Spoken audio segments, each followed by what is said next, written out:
Well, it's good to see all of you this afternoon. We do have a lot of visitors, and so that is a great thing, and I'm thankful for that this evening. And if you've not been with us over the past couple of weeks, we've been in the book of Ecclesiastes, and so we're going to continue there this afternoon. Now, one thing that I said last week, and this is my own fault, and so I do apologize, but I noticed last week that the majority of the class was me reading because I was trying to cover too many verses for the time that I have left. And so what I did this week was I went through and read all of the chapters and picked out some very important points from these chapters that are learned. And since next week is going to be my last week, I hope that you will take the time to go and read these chapters yourselves, because there's a lot of good information, some things that we're not going to be able to cover this afternoon necessarily, but I do want to look at some things. Silenced my computer, forgot, I'm sorry. So far we've seen, and if you have your outline, I encourage you to look at that as well. There's, if anyone's interested, I think there's a few on the back table back there as well, so if you'd like to grab one, you can do that. But we've looked at quite a few things so far, a lot of different, of course, basically what this book is about, the vanity of different things that are worldly. You can see there at the top of the outlines, things like striving after worldly wisdom, after pleasure, after accomplishments in this life, hard labor. We were able to look at our first conclusion. We'll get to, hopefully, about through the third conclusion, maybe even a little bit beyond tonight. And so we're going to start off in chapter 4. Now, as I said, we're not going to look at every single verse. And so what I want to do is just pick some specific verses from each chapter and be able to go over them and to learn what we can from these verses. And so what I want us to first begin this afternoon is looking at verses 9 through 12 of chapter 4. And so let's go ahead and go over to that chapter. Now, as you can see on the outline there, that this is part of the section that is headed the vanity of skillful work and work without companions, especially focused there on that second part of that heading, work without companions. And so that's what we're going to be looking at here first. So starting at verse 9 in Ecclesiastes chapter 4. 2 are better than 1, because they have a good reward for their labor. For if they fall, the one will lift up his fellow, but woe to him that is alone when he falleth, for he hath not another to help him up. Again, if 2 lie together, then they have heat, but how can one be warm alone? And if one prevail against him, 2 shall withstand him, and a threefold cord is not quickly broken. So there's some things that we need to notice here about, and we talked a little bit about this past Sunday, how teamwork and working in the church is important, and how that we can accomplish much more together than we can if we're working against each other. And this applies to the church as well. What we're talking about here is synergy between individuals. The combined work of 2 or more people coming together to produce a greater result. And so that's what we were talking about this past Sunday with that, looking at that teamwork. The fact that if we will work as teams, as Christians, as brothers and sisters in Christ, that we can accomplish far more than we would be able to if we're going to work separate and apart and try and do things our own way. Now, perhaps you can think of the exact same example I came up with, but can you think of anywhere where you know, and we know that in God's wisdom, and this makes sense, that Christ did what he did in sending out groups of people. Is there anything that you can think of as far as maybe those who followed him? He went out and sent the disciples, those who followed him out. What? They sent out 2 by 2. Right? There were 2 of them who went out with each other and were successful in doing what they were doing. Why was this? Why did he send them and they went out and they began to teach and to preach the gospel 2 by 2? Well, it's because they could support each other. They could be there for one another. They could accomplish more work with two than they could with one. One of the examples that I thought of, especially when we think about verse 10 here, verse 10 talking about if they fall, one will lift up his fellow, but woe unto him that is alone when he falleth, for he has not another to help him up. One of the examples that I thought of, and I think, when we think about Paul and Silas and the things that they went through as they tried to preach and teach the gospel, they were thrown in prison. They were persecuted for what they were doing. Now, Paul and Silas, if it had been one individual or the other, may not have been able to accomplish the things that they did. And even when we think about what they did in singing and praying to God in prison, they were, even though they were in a bad place, lifting each other up. They were helping each other. They were doing what they could to support each other. They would not have been able to accomplish what they did if they had not been with one another. And so we see the importance of companionship and of working together among those who are Christians and those who are trying to do the will of God.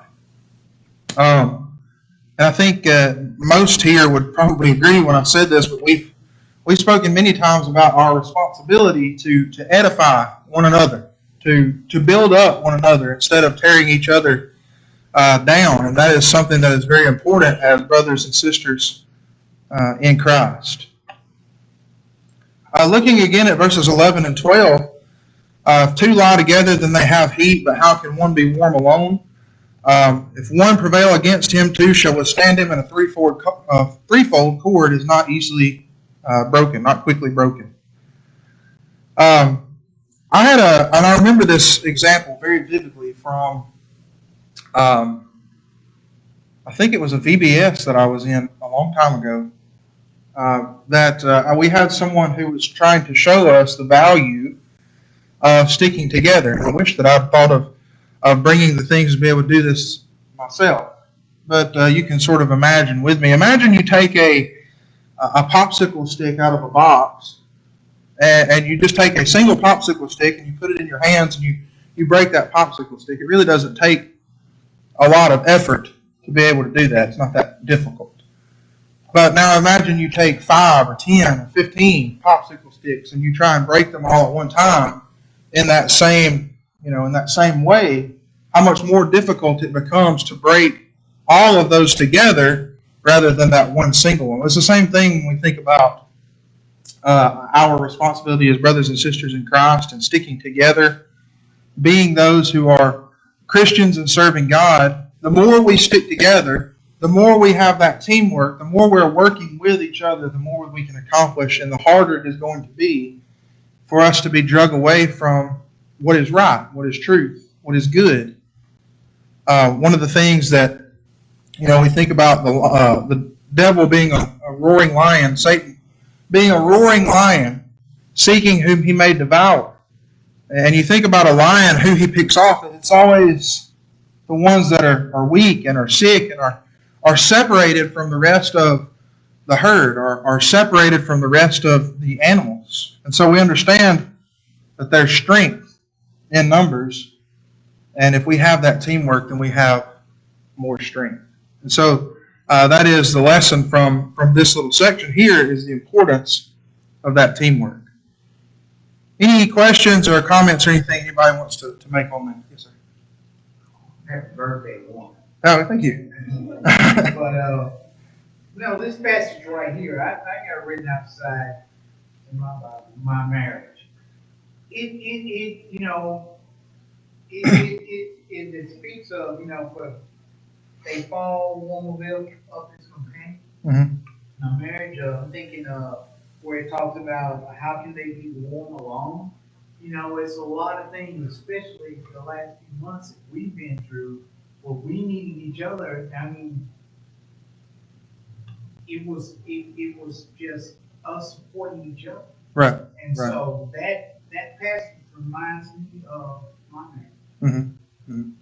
So you can apply it that way, especially. I don't think though that it has to be applied to a marriage as far as that is concerned, but you definitely can use it in that way, and that's a good example there. Any other questions or comments? I think the whole thing is a very good relationship. Mm-hmm. Right. Right. Sure. Yeah. Exactly. That's.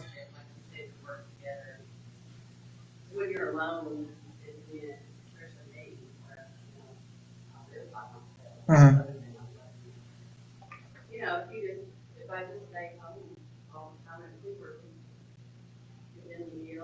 Yeah. Yeah. Sure. We need to be around others who are think similarly to what we think, and those relationships are definitely important. What did God say to Adam? When Adam was naming all the animals, Yeah. Yeah. there was male and female, male and female. Yeah. He said he doesn't have a suitable companion. He needs someone. So About that, it is not good. for man to be alone. Yeah, that's absolutely right. That's a good point. Anyone else? All good comments. I appreciate all those very much. So that's sort of what we're looking at there in chapter 4, the main part of that section. There is a small section at the end there about the vanity of popularity, as you see in our outline. We're going to go ahead and get into chapter 5. As I said, we've got to move on for the things that we're seeing. So we're trying to learn quite a few lessons here throughout this one lesson, and so we'll be kind of touching on a lot of different subjects. So starting in chapter 5, chapter 5 begins focusing on the proper respect for the house of God, for us to be ready to hear and obey the word of God, and for us to remember the place, power, and preeminence of God. That was something that our teacher told us while we were in school. So all of this focusing here on the importance of being obedient to and having the proper respect for God and His Word. We'll reach our second conclusion in this little section. Don't anger God, fear Him. Don't anger God, but rather fear Him. So let's go ahead and look at verses 1, 2, and 3 of chapter 5. Keep thy foot when thou goest to the house of God, and be more ready to hear than to give the sacrifice of fools, for they consider not that they do evil. Be not rash with thy mouth, and let not thine heart be hasty to utter anything before God, for God is in heaven, and thou upon earth. Therefore let thy words be few. For a dream cometh through the multitudes of business, and a fool's voice is known by a multitude of words. I'm going to change this battery out right quick because my thing's going red, so I don't want it to.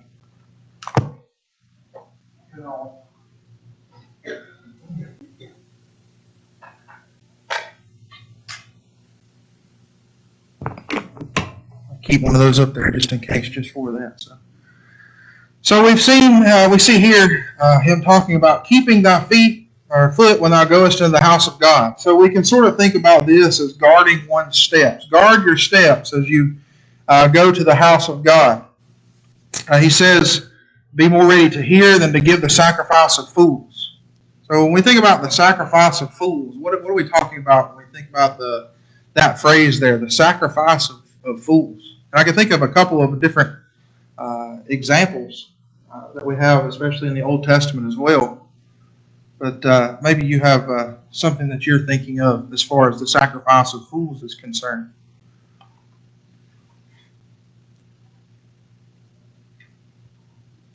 Anybody?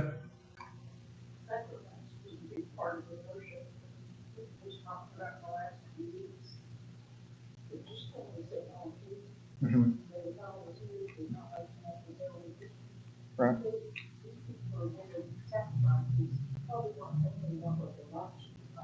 Right. Right. Okay. So it was, and that's a very good example. It's people who are giving these sacrifices and trying to do these sacrifices, but not actually living for the Lord. And I thought of the example of a couple of different examples. Cain being one. When we think about the sacrifice that he gave to God, that he was willing to give what he called a sacrifice, but it was not what God asked for, and so he suffered because of that. It was a sacrifice of fools. And I think of also Nadab and Abihu, who decided that they were going to offer sacrifice unto the Lord, but they did not do it in the way that God had asked them to, and so they were also punished for that, their lives being taken away. And so it does carry with it that idea of making these sacrifices, making these what you call sacrifices, but not actually doing what God has asked to be done. Verse 2, they're talking about not being rash with the mouth, not letting the heart be hasty to utter anything before God. For God is in heaven, and thou upon the earth, therefore let thy words be few. You know, we talk a lot about how we serve an all-knowing God, and yet sometimes there are many out there today who try and act like they know more than God does. And we understand, hopefully, as those who are trying to serve God, that that is not the case, that God's concerns and God's knowledge and God's wisdom is far above ours. He is not man. He is not on our, I guess as we would say, our playing field. He is far above us. And so we understand that there's no reason for us to try and act like we know more than God, or try and say things that show that we try and act like we know more than God, because God knows so much more than we know. Have respect for God, fear God, and understand that He knows much more than we know. And then finally, there, verse 3: For a dream cometh through the multitude of business, and a fool's voice is known by a multitude of words. And we've discussed a little bit about the use of words and how we use those words, how we need to listen and understand before we begin to speak. And so we're sort of talking about that same thing, that same subject there. Any comments or questions on that section?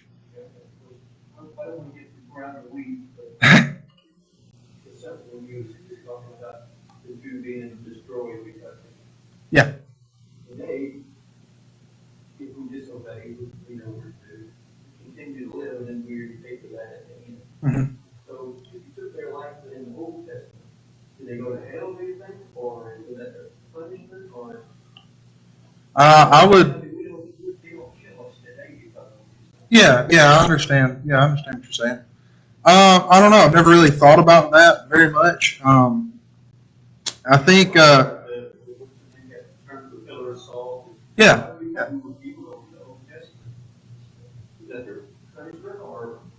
I don't know. That is a good question, because what obviously, once again, even reading this, God knows far more than I know about the ways of the heart of these individuals. And we got on the subject the other day. Jimmy was talking about how we see God destroying nations and things like that in the Old Testament, and why He did it, to some and did to others. And one of the things that we mentioned was that God, knew from some nations that they were beyond being able to return to Him. They were only going to cause more evil and more terrible things to happen. And so maybe if we looked at it like that. It depends on maybe how God saw the heart of Cain or Nadab and Abihu, or any of those individuals. Of course, Cain was not killed immediately or anything like that, but Nadab and Abihu especially. And so I don't know. That would be one of those things that I wouldn't be able to really answer. Yeah, no, that's a good question, but that would be.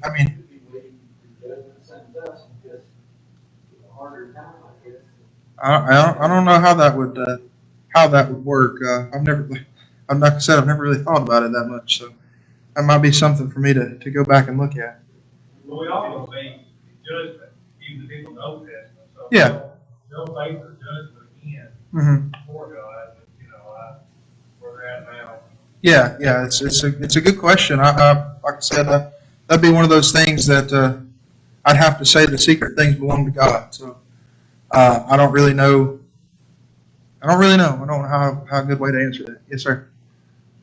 At an out fire, they died immediately. Separate times that God used the heart. First Samuel 16:7 said God might save us from the heart. Seems like, in other words, Acts 1:24, God knows the hearts of all men. That's 15:8.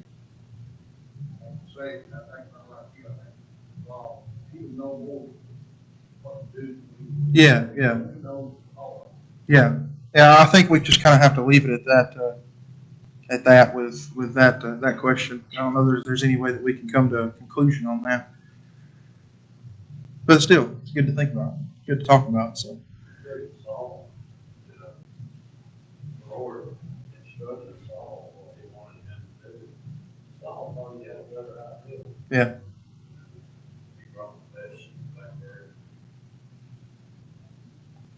Was he was removed from being king. Mm-hmm.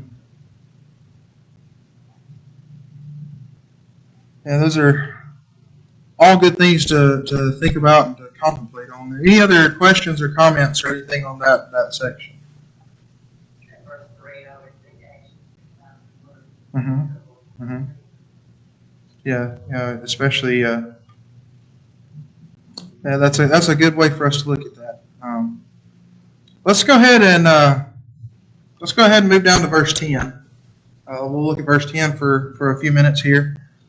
This one, I just wanted to bring up this one verse because I thought it was a great lesson here that we always need to remember even today as far as our own desires are concerned. Verse 10 being a part of the vanity of wealth, which is what we're going to be seeing through this verse here. Ecclesiastes 5 and verse 10, He that loveth silver shall not be satisfied with silver, nor he that loveth abundance with increase. This is also vanity. So this is one of those things that comes up quite often when we preach or teach on things such as a love of money. If you love money, if you love physical things, we're seeing here that you will never be able to accumulate enough physical things to make you happy. And we've seen already, the vanity of these different things. And this is just expounding upon that. That silver, can be seen as just another word for money. Someone who loves money is never going to be satisfied with just that money. They always want more and more, and that's why you see so many people who have money go and try and make more and more and get more things. And so I put here in my notes, I thought that this was definitely the case, that satisfaction in money does not exist. Satisfaction in money is an oxymoron in and of itself. You cannot find it. For when you get to where you want it to be, all you want to do is just be able to accumulate more. Rarely is there ever someone who has a love, a desire for something physical that stops at gaining that one thing. It's always something else. And so you think about how people live today. If they get a certain amount of money, they want to accumulate more. They get a certain house, they want a house that's bigger. They get a certain car, they want their next car to be even nicer. And it's all that desire for more and more and more until we understand that all of that work is going to be put into gaining those things. And then one day we're going to be gone from this life, and none of it is going to last. And so once again, speaking of the vanity of spending our time on physical things. It's an old saying that was brought up in some of the notes that I was looking at. One of the commentaries it said, For as thy strutting bags with money rise, the love of gain is of an equal size. In other words, the love of money increases, the proportion of money itself increases. And so it is just, there's never going to be enough for the person who makes that their priority. Any comments on that verse? I think you guys said material things. If we concentrate on earthly things, we're never going to be satisfied. Right. With money, house, property, and when they get a car, when they want a trailer, full, or whatever it might be, but our friend, it's like he's always looking for the next thing he's going to make him happy. Yeah. But it's never going to. That's the, yeah, absolutely. And And that's really what the whole book here is about in its completeness, is not only physical possessions, but also, working for, as we see up there at the top of the outlines, for worldly wisdom or for worldly pleasure or any of those types of things, worldly accomplishments. None of those are going to last any further than, our lives. And when we're gone from this life, then those things go away or go on to the next person, or whatever the case might be with that. And so we never can have enough if that's all that we're working for it to do any good. It really, there's nothing that we're going to accomplish by doing that. And so that's basically what we're seeing here.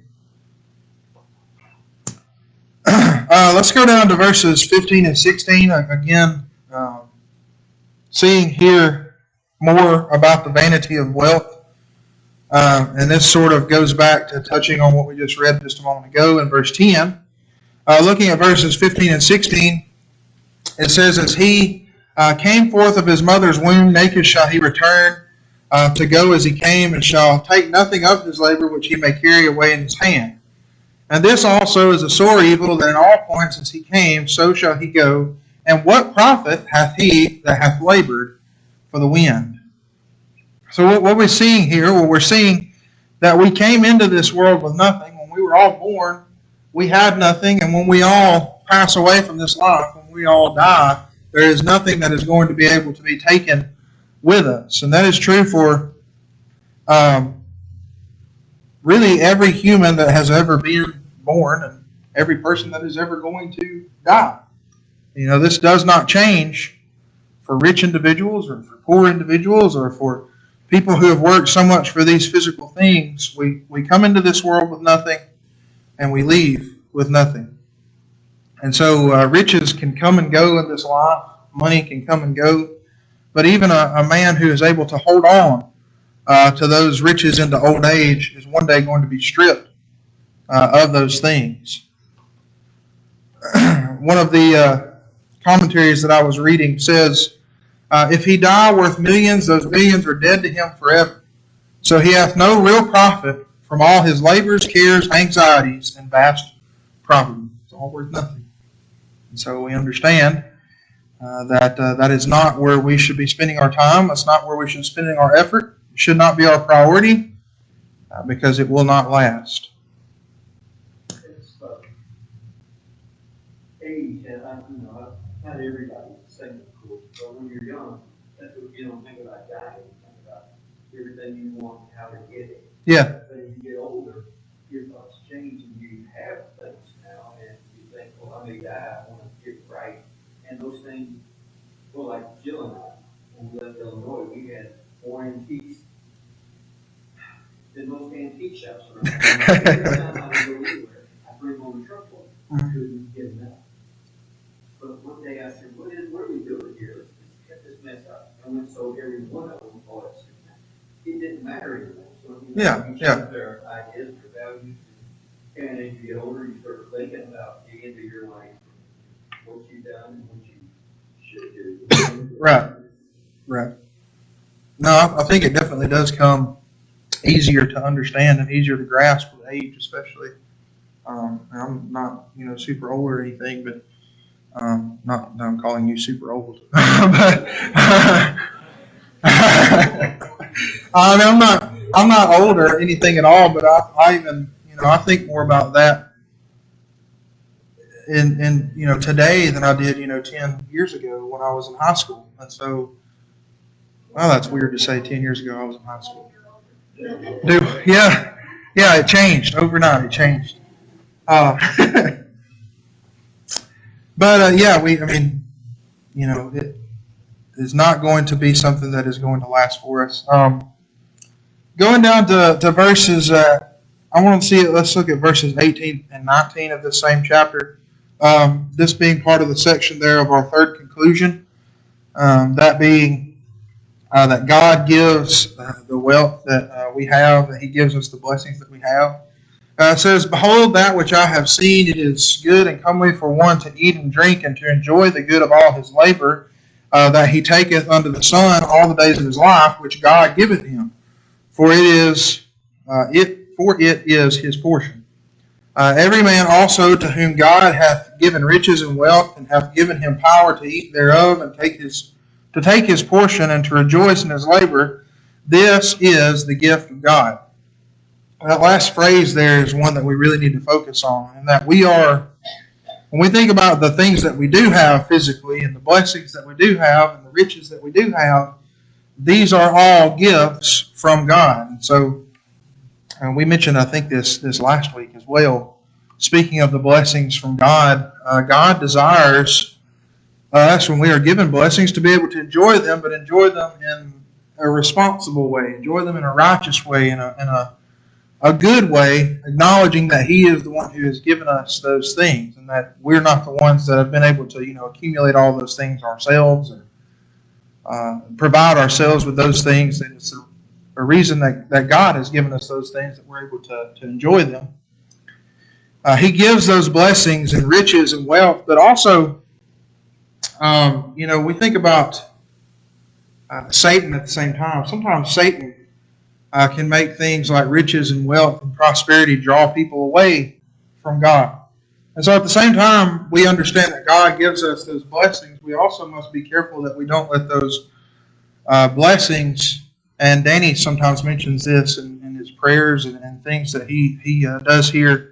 He always talks about how we live in such a prosperous country, but we can't let the blessings and the prosperity that we have be a sort of Trojan horse to us, to keep us from understanding where those things come from.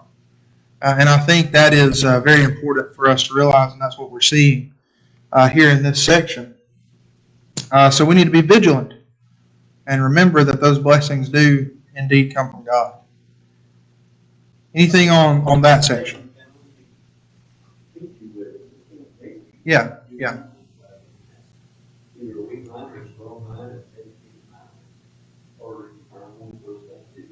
Sure, yeah. Anybody else? The rich fool in Luke 12, that was a parable, but the parables he's told, he learned a lot of these lessons in kind of crash course. Yeah. Because he was all concerned about himself. I think, 8 or 10 times in that short parable, the rich fool is using personal pronouns referencing himself. It's all about me. Yeah.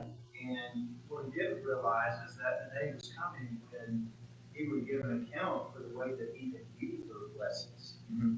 And so I think that's the major lesson for us, is to be very careful how we use the blessings that we have, and not be so self-absorbed that that's what's controlling our life. Yeah, absolutely. Because just like him, at any given moment, our soul may be required of us, and then who shall all those things be which God has provided? Mm-hmm. And we're blessed to be in this beautiful country, all of us here.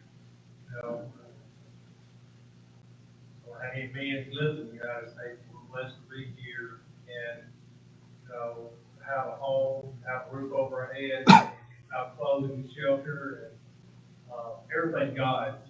It's not ours. He let us borrow it, and for us to worship Him just 3 times a week, probably that we do, and to be able to give back on Sunday our contribution, and we probably don't give back enough that we should, for all the blessings that we get. But, we are blessed in a wonderful country. Anybody else have anything they want to add to any of that? I always enjoy, I don't want to hinder anyone from speaking up and giving some examples, because sometimes some of them have very good examples and things that they add to it, and I'm glad for all the comments. So if you have anything, feel free to go ahead and One more, I don't want to slow you down. Oh, go ahead, yeah. I believe it was Jesus who said, much is given, much is Much, required. yeah. All right, let's go on to chapter 6. Chapter 6, and let's look at verses 2 through 5 of chapter 6. Another lesson that we can get here. This part being in our outline there, no satisfaction in wealth children, or labor.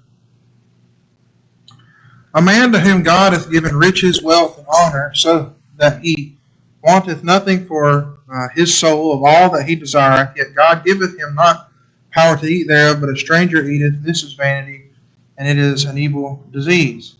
If a man beget 100 children, and live many years, so that the days of his earth, if his years be many, and his soul be not filled with good, and also that he have no burial, I say that an untimely birth is better than he. For he cometh in with vanity, and departeth in darkness, and his name shall be covered with darkness. Moreover, he hath not seen the sun, nor know anything. This hath much more rest than the other. So let's go start up back here at verse number 2. Speaking of a man to whom God has given all of these things, a man may possess many earthly goods, and God even may have blessed him with many earthly goods, but if he doesn't recognize where those things are from, he's not enjoying those things. And so I think it's important for us to acknowledge this. That's why I put this in my notes here from one of the commentaries that I was reading. God gives the ability to enjoy the blessings as much as he does the blessings themselves. And that is something that when we think about physical things, we can gain the enjoyment of physical things if we understand who has given those things to us and where it's coming from, and the fact that we're able to enjoy them because they come from God. But that's why some people possess so many earthly goods, earthly things, but are still not able to get to the point where they are happy with what they have. The same is we think about God not only giving the blessings, but also the ability to enjoy those blessings. Verse 3 says, if a man begat 100 children and lived many years, so that the days of his years may be many. I don't know why I keep getting stumbled right there. And his soul be not filled with good, and also that he have no burial, I say that an untimely birth is better than he. Now, there's some very strong language in this passage here when we really realize what is being said. So basically what is being said here is that a man can have offspring, a man can have possessions, he can have all of this work done and live a life with these types of physical things and physical possessions, but if his soul is not, as is said here, filled with good, or filled with God, and filled with righteousness, and filled serving God, then it really would have been better for him to never have been born. Or in what is being said here, and the verse that was used, an untimely birth, meaning stillborn. It would be better for him to have basically not ever had the opportunity to live if he is not going to be faithful to God. And so that is very strong words, but we understand exactly why that is the case. For if a man has all those physical things, but then there is no goodness in his soul and his heart, then he is going to end up suffering for eternity because of that. And that's what verse 4 is talking about here. For he cometh in with vanity and departeth in darkness, and his name shall be covered with darkness. There's a lot of different passages that we could go to. For sake of time, we won't go to all of them, but there's many different passages in the New Testament that Jesus talks about those who are sinful and those who will not follow the will of God being cast into outer darkness.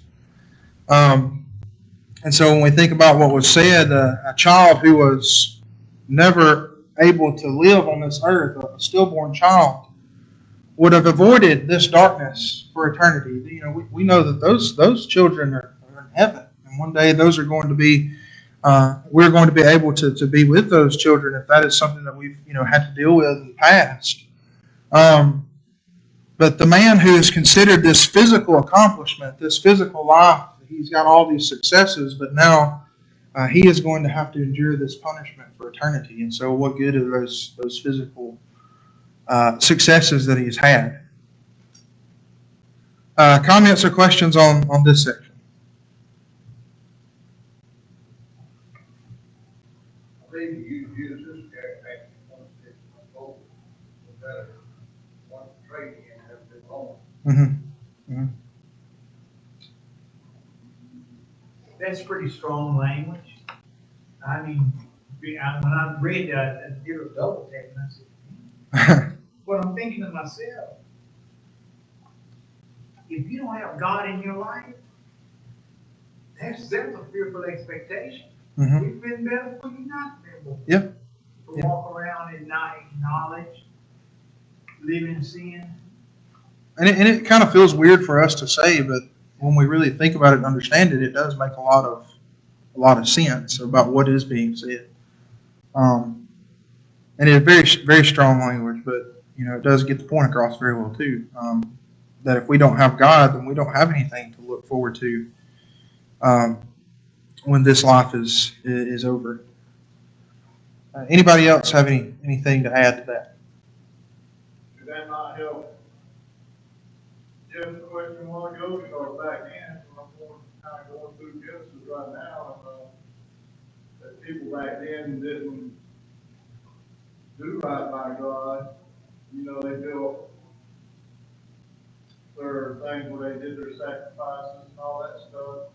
But like I just read today that in Numbers somewhere, Numbers 22 maybe, where God opened up the ground and it swallowed the whole nation. So to me, that don't sound like they're going to heaven. So. That would be one of those things that we talk about him destroying nations sometimes because they're perhaps too far gone to be able to be or destroying people because they're too far gone to be. So yeah, I mean you could look at it that way, especially. Then those people because they didn't have Jesus back then like we do now. Yeah, they were still under that old law. Yeah, you're especially right when you think of that. How blessed and how wonderful it is for us to be able to live under the law that we do. That is definitely something that we should be thankful for. Um, let's go ahead and I'm going to go ahead and look at verses 1 through 5 of chapter 7, and then we'll go ahead and end for tonight. They will cover a lot more tonight than I was last week, and so that's good. Means we'll be able to get close to where I want to be by next week. So, starting there at verse 1 of chapter 7, a good name is better than precious ointment in the day of death than the day of one's birth. It is better to go to the house of mourning than to go to the house of feasting. For that is the end of all men, and the living will lay it to his heart. Sorrow is better than laughter, for by the sadness of the countenance the heart is made better. The heart of the wise is in the house of mourning, but the heart of fools is in the house of mirth. It is better to hear the rebuke of the wise than for a man to hear the song of fools. I forgot to give you the heading on this one, but the heading, obviously looking there in our outline, wisdom and folly. Wisdom and folly, looking at this section here. So looking at those first 3 verses, he begins to talk about a good name being better than precious ointment. A good name being the fact that someone is living a good life, is looked upon by those who are wise and who are worthy with honor, with great respect, has a good reputation. He's an honest man. He's a true man. He's a just man. Someone whose name, when you hear that name, you think, well, that man is a very good and upstanding man. I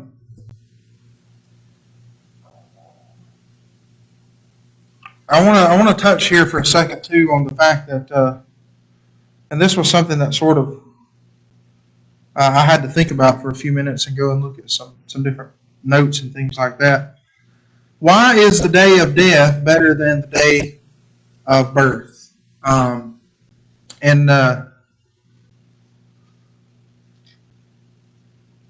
in verse 1, the end of that part there, he says, a good name is better than precious ointment, and the day of death than the day of one's birth. So anybody have any ideas on why this would be said? Why is the day of death better than one's birth?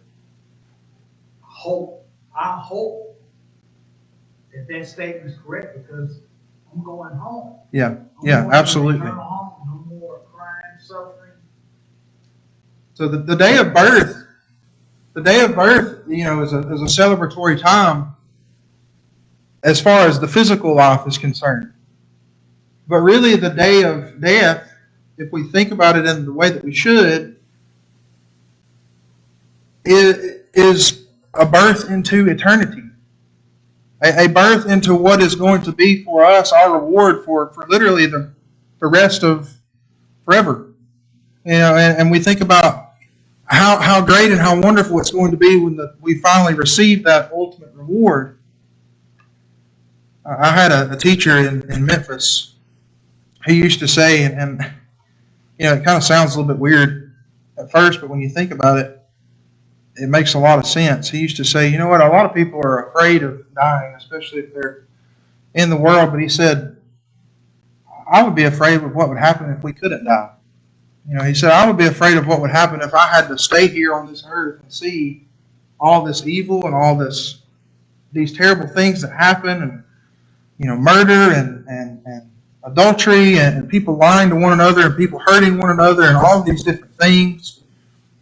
He says, really, dying is almost our way out of this evilness and out of this terrible worldliness that we have to endure on a day-to-day basis, and us to go into that place of rest. And so really when we think about it that way, we understand what is being said here.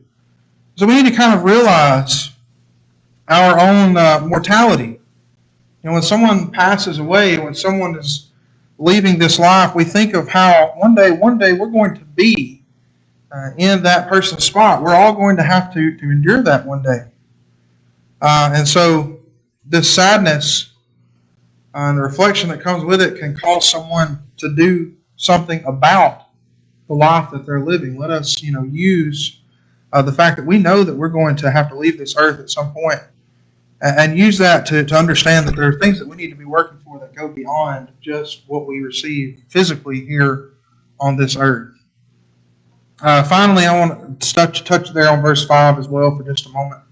It is better to hear the rebuke of the wise than for a man to hear the song of fools. So just a couple of things here, and this is something that we sort of realize even in today's society.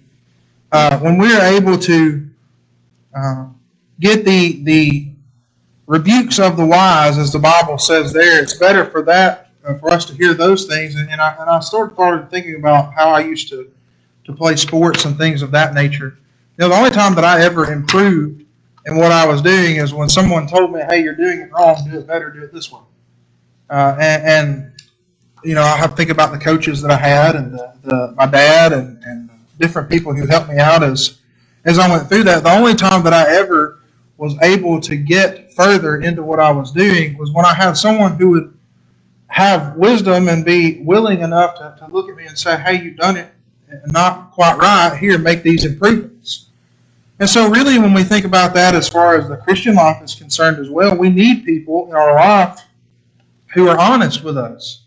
We need people in our lives who are going to say, you know what, here's some things you might think about working on. Here's some things you might think about helping to improve the way that you live and that kind of thing, because we need those types of people, and not just people who are going to tell us what we want to hear, what we desire to hear, just to make us feel good about the things that we have going on. The only time that I've ever had people actually, and I appreciate every time that I have someone give me compliments, every time I have someone that will give me good jobs or whatever, I appreciate those. But the times that I'm able to improve the most is when someone says, hey, why don't you think about this? Why don't you, take this and do what you will with it and sort of improve on what you already know. And so that's sort of what we see there. Any more comments or questions or anything about that section? Yes. Yeah, I just wanted to add about how God used death. Psalm 116 is one of my favorite verses. It says, precious in the sight of the Lord is the death of the saints. He calls it precious. Yeah. That's not something that normally when we think about the world and the view of death, they would use that word, but we understand exactly why, that is used in that way. Anybody else? Any other comments, questions, things to bring up? Yes, sir. At the end of verse 1 there, that you were asking a It's a little different way of thinking about it, especially what you stated in a very interesting way. I heard a preacher one time say that for the faithful Christian, this life is as close to hell as you'll ever get. Yeah. Hmm. But for the unfaithful person or a non-Christian, this earth is as close to heaven as you'll ever get. That's true. I like that. That's pretty good. That's a good way to think about it. That's interesting. Might have to use that for a devotional later on. Yeah. I want to change my thing, but Numbers 22 was stuck in my head because that's where, God let the donkey Yeah. Yeah. be. But it is somewhere in there where the earth opened up and swallowed that nation. It's another 14, I think. That's all right. You'll get there. Oh, you're good. You're good. You're good. But that was just stuck in my head, that number, because I all remember that story as a kid, and I just heard it again today, so. Yeah. I'm like, Any other comments or anything anybody wants to bring up before we get into our devotional?